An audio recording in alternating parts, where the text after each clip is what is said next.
ilalabas. Dahil mali ang ginawa ng gobyernong ito sa isang Pilipino. Nakita niyo si tatay kagabi? Kung hindi ka natutulog doon,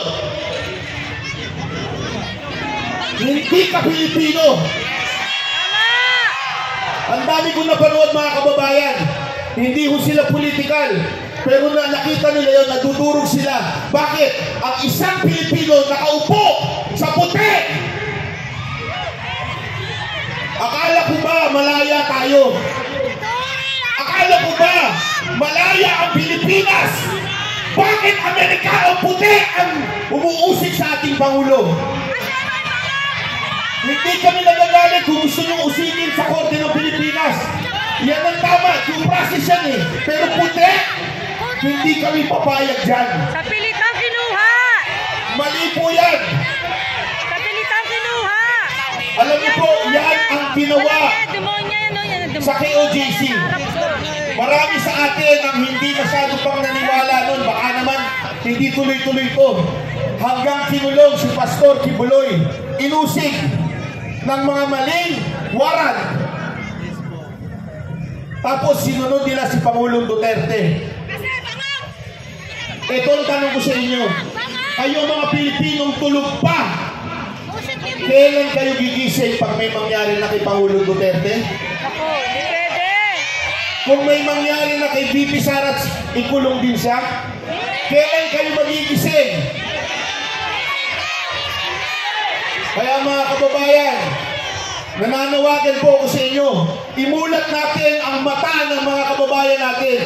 Dahil ako naniniwala sa iba't ibang parte ng probinsya, nagising na po sila.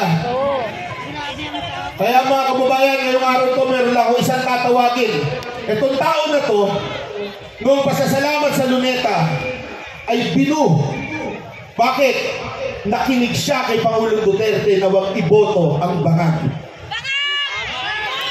Alam niyo po, bago mag-eleksyon ng 2022, 3 beses po ako pinatawag ni Pangulong Duterte, nag-uusap, nagkikwentuhan. At tinanong ko sa kanya kung sino ba talaga ang gusto niyang maging susunod na Pangulo. Paulit-ulit niya sinasabi, ayaw niya kay Marcos, ayaw niya. Pero alam ko na mabigat ang laban. Bakit? Nandun yung anak niya. Alam ko, maraming magagalit sa amin pag hindi kami nag-Marcos. Dahil kami po ay nasa community din. Ilang beses po kami nakapunta sa bahay niya. Pero nakinig po kami kay Pangulong Duterte. Kaya ang sakit sa puso namin na isang Pangulo na maayos mag-isip, gusto lang kapakanan sa bayan, ay kukulong nila. At ito po ang isa sa mga pinu nung panahon ni Pangulong Duterte. Tawagin ko po si Konsehal Coca Uson.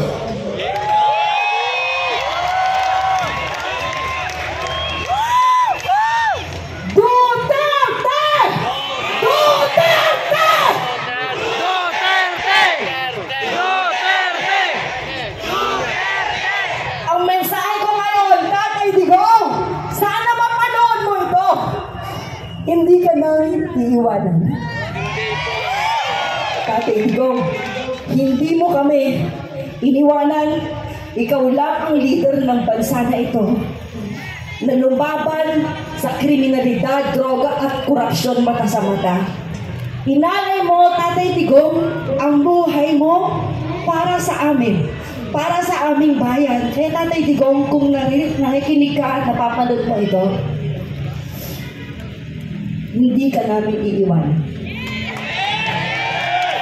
Tatay Digong, kahit nandyan ka, mag-isa sa The Hague, the Netherlands, kasama mo kami.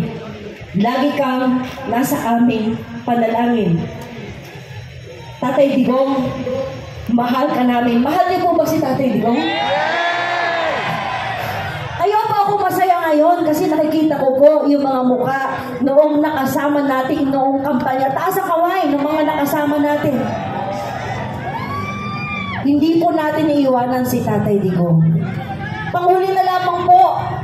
Ngayon ako ay gustong kausapin po ang ating mga OFWs. May OFWs po dito at mga nanonood, ng mga kababayan po natin.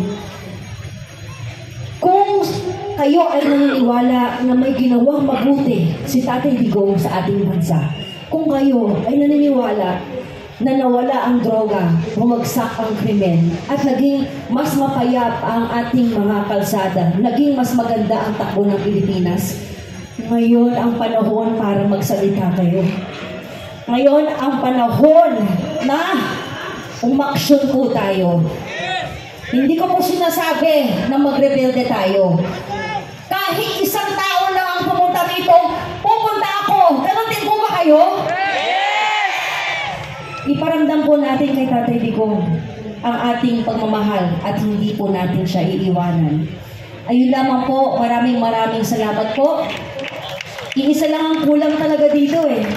Sino? Si Tatay Digong. Kaya, bring back Tatay Digong!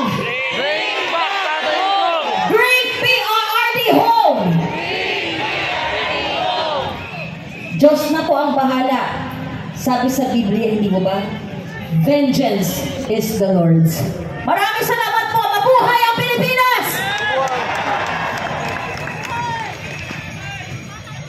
Tawagin ko naman po yung mga kasamahan ko, ang Banateros, Master Junea.